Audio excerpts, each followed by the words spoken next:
Sir, state your name, please. Kenneth Renoir. How old are you? 38.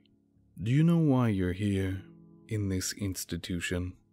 Because I killed some monster out of self-defense? Kenneth, do you truly believe that? Yes.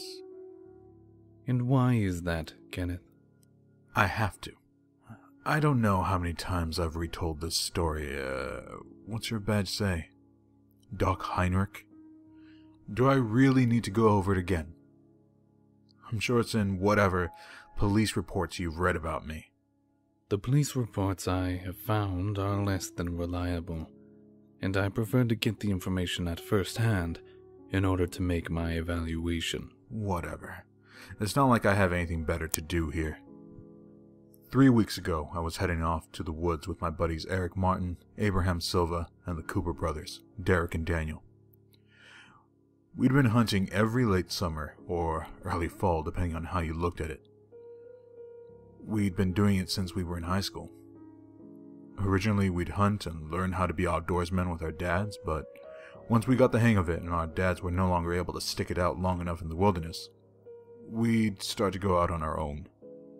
Eventually, it just became our yearly ritual. We'd go out starting on the Friday morning before Labor Day, and not come back to civilization until Monday night. This year, I decided that we'd go somewhere else other than the usual areas.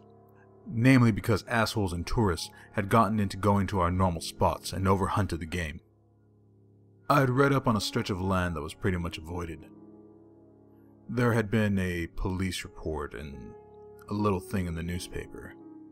I'm sure you've heard about it. You know, that nice spot of land with the old couple and the queers. You mean the Locke incident? Mr. Locke was found dead and his wife had gone missing. Soon after, the couple who ran the nearby hotel also went missing. The hotel was found all but destroyed. What about it? Well, who the hell would want to hunt around there? People are stupid and superstitious enough to not want to go anywhere near the area despite how full of wildlife it is. Me and the boys figured, fuck it. It's full of game and there won't be a soul of competition in sight. We weren't superstitious. Maybe a little stupid.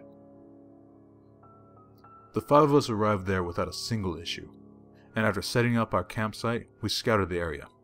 And yeah, we found the home of the Locks and the ruined hotel. Forgive us for not being all ooh-ah at it, but there was nothing more than abandoned hollow buildings with a tragic story behind them. So what?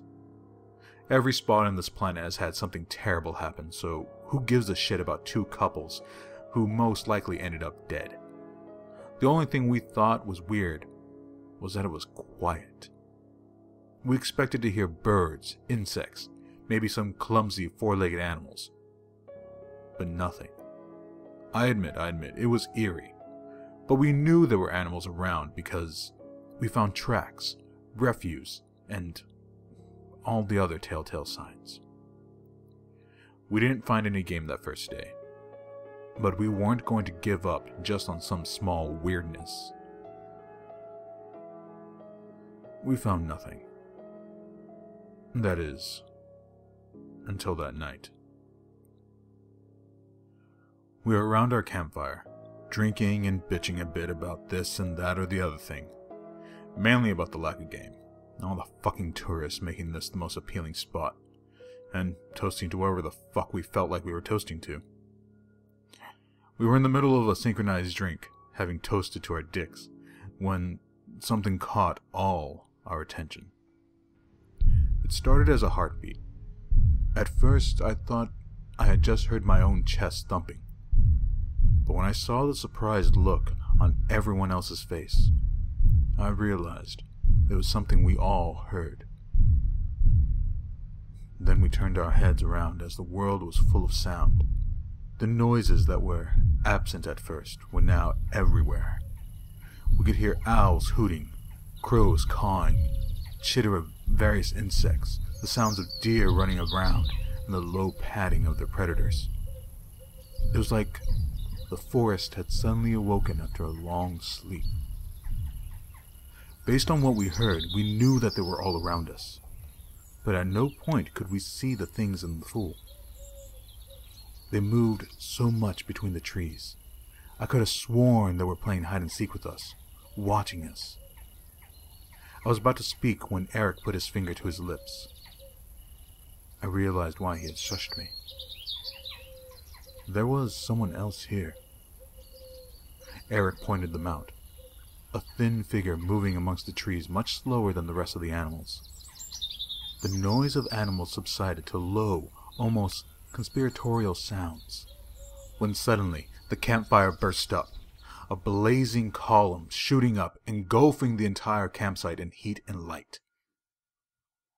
And just as soon as it came, it was gone.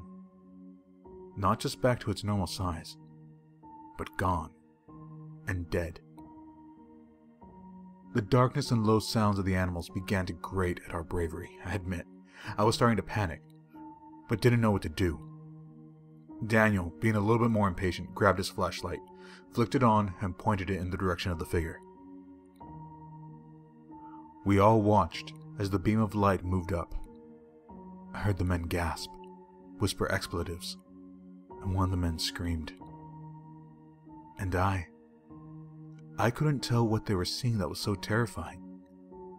Yeah, it was unnerving to have someone out there, but it was just some hippie broad. She wore a dress made out of leaves that just seemed to stick to her skin. Her hair was flowing and black. Skin was an olive color. Hell, I would have gone so far to say that she was of Greek ancestry. And the haircut was pretty modern. Body was thick, which I guess was a trick of the shadows that made her look so thin before. And honestly, I thought to myself, she's my kind of woman. Despite being out here in the middle of the woods and creeping us out, despite the utmost fear the men were feeling, I couldn't help but feel a weird, misplaced attraction to her. But I could hear the guys. The words coming out of their mouths didn't match what I was seeing. A giant snake, dead father, the Grim Reaper. And then she spoke. What, O sons of Adam, would you want of me? It was so seductive. I could feel myself involuntarily tense. Something about her was just so sexy and familiar. Like I had been waiting for this woman my whole life. What do you wish of me? Her words dripped like honey. A part of me wanted me to kiss those lips. But then I realized that's not what the men were hearing. They grabbed at their heads and clutched their ears. Daniel dropped the flashlight. It slammed to the ground and flashed off. We were plunged deep into blackness. The animals had stopped making noise. The usual smells of trees and earth were gone. I couldn't even feel what I was sitting on. I couldn't even feel the clothes on my body. Everything was replaced by a complete sensory deprivation. I screamed out my friends' names, and I couldn't even hear my own voice. I reached out and felt nothing in front of me. I tried to touch myself and felt nothing. I couldn't make heads or tails of what was going on. I screamed and screamed and screamed, but nothing. I began running in any direction, but I couldn't tell if I was even moving at all. But I just kept going.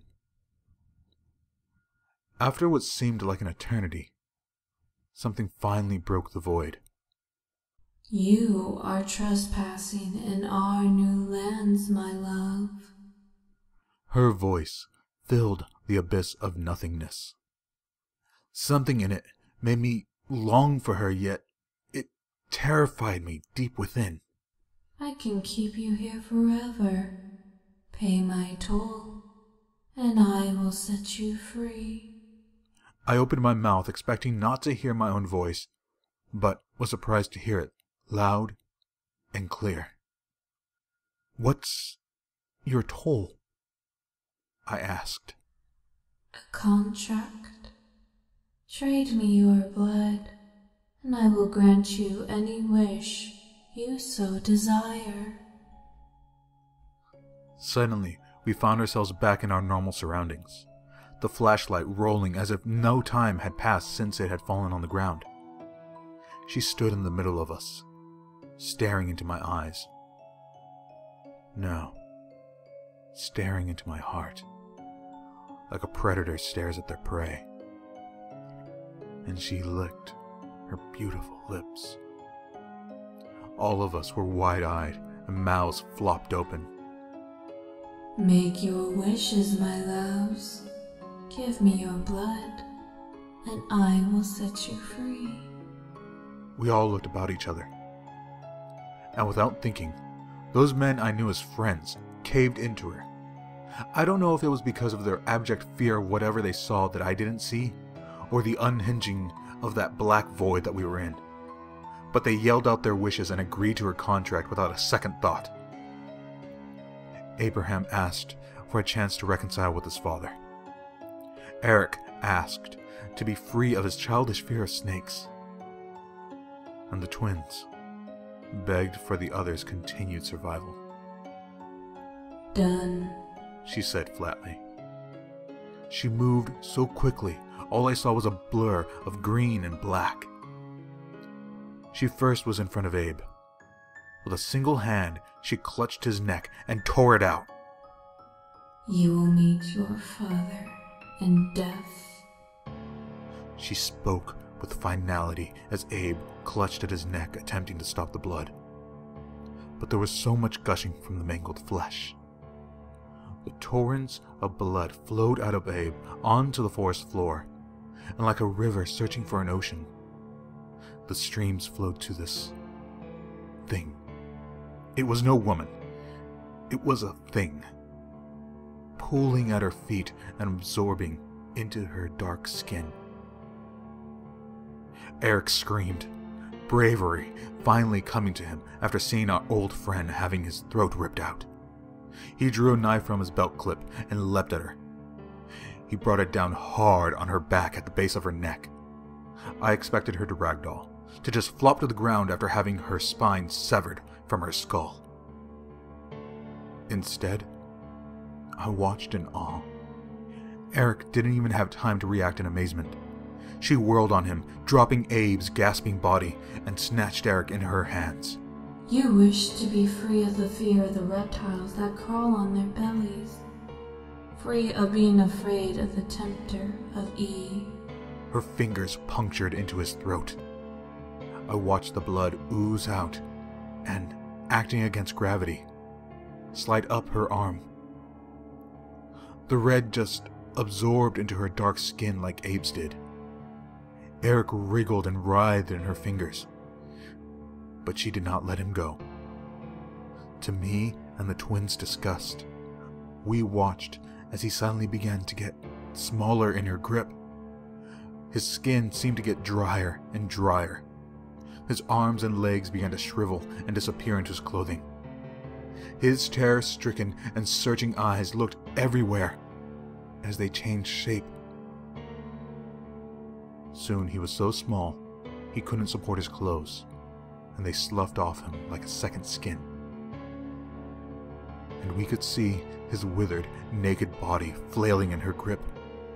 His legs fused to themselves, his arms fused to his side, and he grew thinner and thinner, smaller and smaller, until he was nothing more than a flesh-colored rope in her palm. Then you shall be as them. Your pitiful intellect shall be as theirs, and you will know no fear of them. She dropped him to the ground and turned towards the twins. Derek and Daniel had gotten themselves prepared during the grotesque show and aimed their hunting rifles at her. She cocked her head and smiled as they shot. Nothing. I knew those boys and their talent at shooting. They rarely miss. There's no way they could have in this case. The truth was, it didn't do shit to her. The bullets made contact, compressed, and just fell to the ground in front of her as she moved forward, stepping on them as if in further defiance. These pitiful toys have yet to get any better after all this time. She said mockingly. She suddenly rushed them and grasped their heads and squeezed. I heard a sickening crack which could only have been their skulls fracturing. She pushed them down to their knees as they screamed in pain, and blood began to seep from their ears and nose. Again, it denied physics and flowed upwards into her hands. They quivered and wept underneath her palms. You wish that the other survives. You wish for the other's life to be full, she said. Suddenly, I heard the sound of wood churning, like when you twist a branch, and the twins screamed. To my horror, I watched as their skin turned to the blackish brown of tree bark. Their bodies began to stretch suddenly, gashes appearing in places where the skin refused to stretch. Their features twisted and deformed themselves as they disgustingly began to harden with an unspeakable sound. And suddenly, I was staring at two trees where my friends had once stood. and so you shall each have long and full lives, as by your brother's request. I finally screamed. She turned, and in a split second, her beautiful, full face was staring down at me. You said you let us free. Instead, you just twisted their words. And am I to explain myself to the likes of you? God, what was it about her that I needed so much to kiss her despite wanting to murder her for what she had done? As I thought. Now, what do you wish for? I felt like the request was tearing at my mind like a beast trying to get inside. I wish for... What do you wish for? I wish to leave this forest, with my body as it is now, and alive. I didn't know if I had managed to outwit something. Honestly, I prepared myself mentally, and for some reason, I mouthed a goodbye to someone. To who I didn't know. She cocked her head and laughed. Something terrible that echoed in my head. Oh, how delightful. First the lovers, and now you attempt to find ways around our bargains.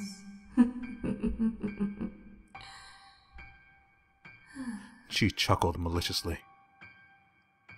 The lovers? You mean the old couple or the fat... If you had not wanted to pay in blood, you could have simply asked.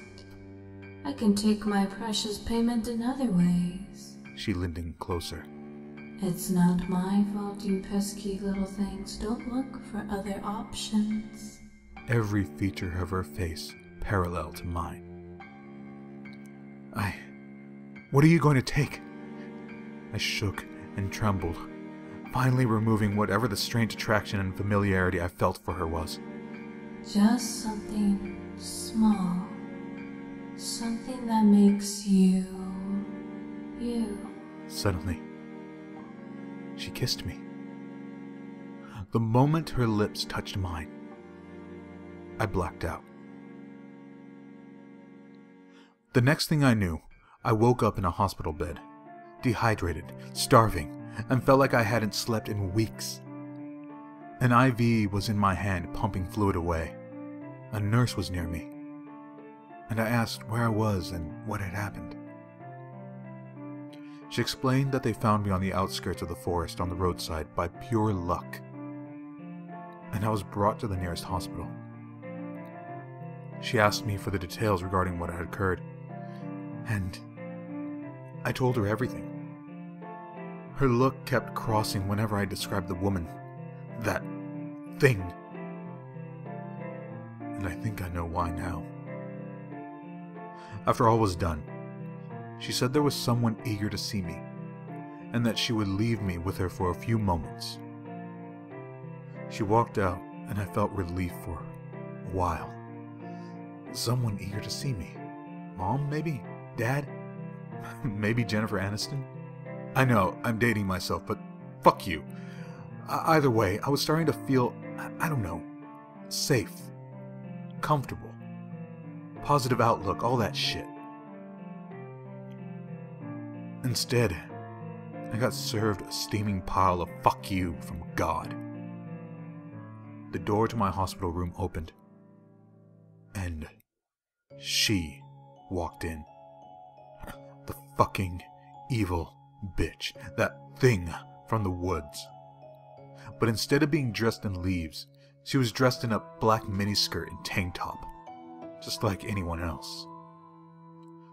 You, I hissed. Me! You're Chloe! She said happily, not a bit of hate or anger behind it. I don't know what kind of game she was playing at. Maybe more mind games or some shit. She ran to me. I felt paralyzed with fear. Was she going to gut me after all? Take her price in blood still? I didn't feel any different than before, other than just tired. She could have changed her mind and took this long just to fuck with me. And she hugged me, covered me in kisses on my face as tears streamed down her own. That evil fucking face. That evil, lying charade of a face. I missed you so much. I was terrified. I thought I'd never see you again. She cried. What? I asked, confused. I didn't know what to do. I mean, I just knew she was fucking with me. But what the fuck was the point of it? Just to be mean? Just to be a cunt? Okay, so I've already talked to both sets of parents and they agreed. No more waiting bullshit, you and me. We're going to have kids before it's too late. I know you always pressed for us to have them, and I always said no. But after I stayed up so many nights, not only worrying about you, but realizing you and me were going to leave much of a legacy behind. Like you say, you and me finally become mom and dad. Just like you always wanted. She declared as she held me. Kids? Why the fuck would I want kids with you? I screamed, unable to control myself anymore. Babe, come on. You and me, we've been married for 10 years now. And you always wanted kids. Well, no more waiting. Isn't that what you want for us still? She said sternly as she looked into my eyes with her tear-filled ones. Married? I'm not married to anyone. And I sure as hell ain't gonna fuck you and make demons spawn.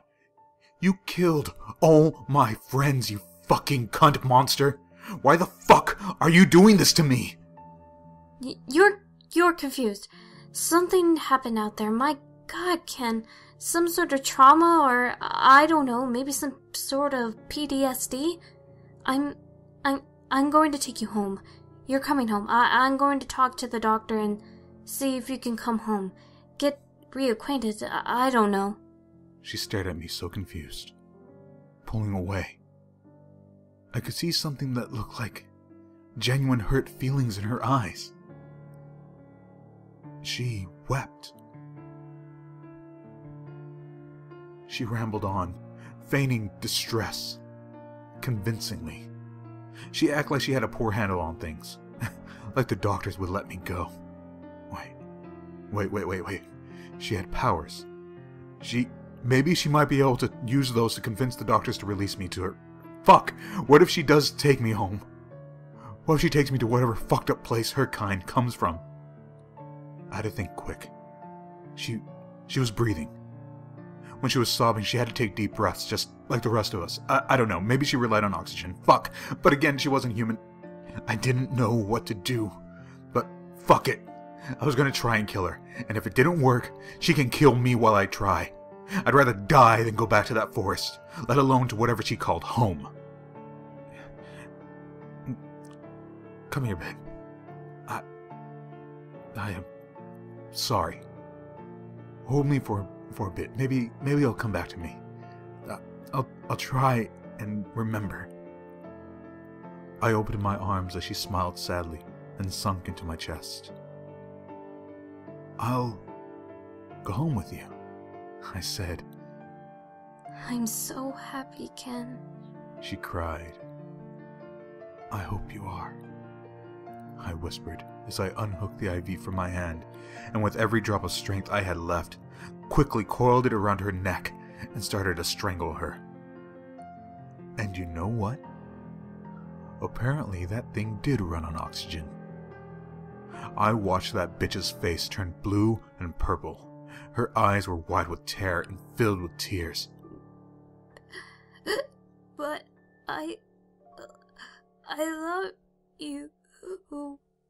Fucking lying to the very end. At least now, her mouth will no longer be able to spew those false hopes. When she finally went limp. And now here I am. With you in this fucking nut house. Because I killed a monster. I don't regret it, honestly. She fucking died, and I got to be free of that fucking forest. You know, I don't know how long I was out. But she went so far as to convince so many people that we were married. I don't know how, I don't know why, but police claimed she was my wife. My mother and father claimed she was my wife. Doctors, everyone. But that made no sense. I remember almost every bit of my life. Everything before the event, everything the year before. I could tell you practically everything. And they brought pictures of me with her. They brought me marriage certificates. They showed me irrefutable proof that she was my wife. Doctors, lawyers, police, my family, even her supposed family. But I have no recollection of any of these things. Nothing. I don't remember events they claimed she was a part of. But they had pictures, video recordings. They showed me a man who was completely, madly in love with this woman named Chloe. They said I had confessed on multiple occasions that my worst fear of all was that I should lose her. For all the world to see, for what I was convicted for, I killed my wife, Chloe Renoir. All because of that monster.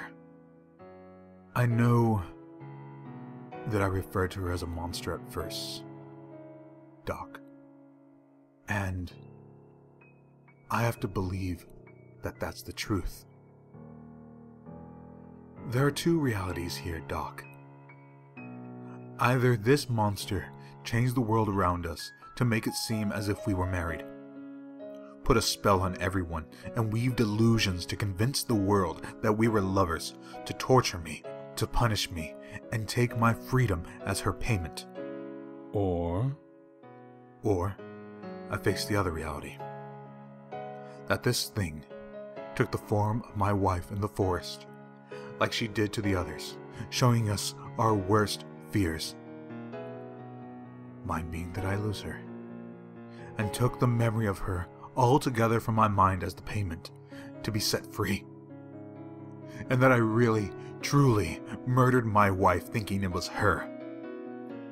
That the truth is, I killed the love of my life that I can no longer remember. By mistake. I'm sorry, sir. But I have to convince myself that that reality is wrong. Because there is no way I can live with myself if it's true. Interesting. Thank you, Mr. Renard. I believe I have all I need. So, am I crazy? I'm sorry? Am I crazy? Isn't that the reason why you wanted to interview me? Oh, that's not why I was interviewing you. As far as I'm concerned, you are quite sane, actually. Traumatized and prone to anger, but still sane. Here, allow me to untie you. So does that mean I go to jail or, I don't know, free? Oh, no. You are going to remain here for the rest of your life. in solitary confinement due to your homicidal nature. I'll see to that before I'm done. Then what the fuck? What the fuck kind of doctor are you? What the fuck was the point of interviewing me? What were you evaluating me for? Your story. I needed to see if it was worth leaking, which I already have. I've transcribed it, and I've already sent it via email to the unconsciously interested party. And that done, there is but 2 things left to do. One is to tell you the truth. You, Mr. Kenneth Renor, did in fact murder your wife. Strangled in rage, thinking she was a monster from the woods. Your pitiful human mind was unable to comprehend it. Now, instead of the monster, your horrible wife is now burning in hell. You expediting her foolish soul down to the depths, to be violated by the demons that dwell there, all thanks to you. All thanks to you. You killed the love of your life. You can stop fooling yourself now. No. You're lying. No. I did not kill my wife. I killed a monster. Correction. Your horrible wife, who is burning in hell, thanks to you. Stop it! That monster made me kill her. No, she didn't. You're just too stupid to realize it with your pitiful human brain. Why do you keep stating human? You're one of them, aren't you? You're one of them, aren't you? In a sense, I am. I'll fucking kill you! Now for the second thing. To leave this body. Oratoraban Ijuzani Deotluk Abanish.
Hey, honey, take a look at this. More creepy exploration shit? Yeah, check out this story about this dude in Vermont. Some shit went down in those same woods where, that story about the gay couple and the, elderly couple went missing from. Yeah. So? Someone sent me this story. Just like the other one. How do you know it's not fake? Not sure. I'll have to check. But I caught a little bit online about a dude who had been found on the side of the road who ended up going nuts. Killed his wife claiming she was a monster from those woods. And then during his psych evaluation, killed his doctor claiming he was one of them too. Shit. How do you even see that one? Considering all the news has been talking about is this new strain of smallpox and the chemical explosion at that one school. Practically everything is flying under the radar right now. I know, right? Scary times we live in. Yeah. Where is God when you need him? Where is God indeed?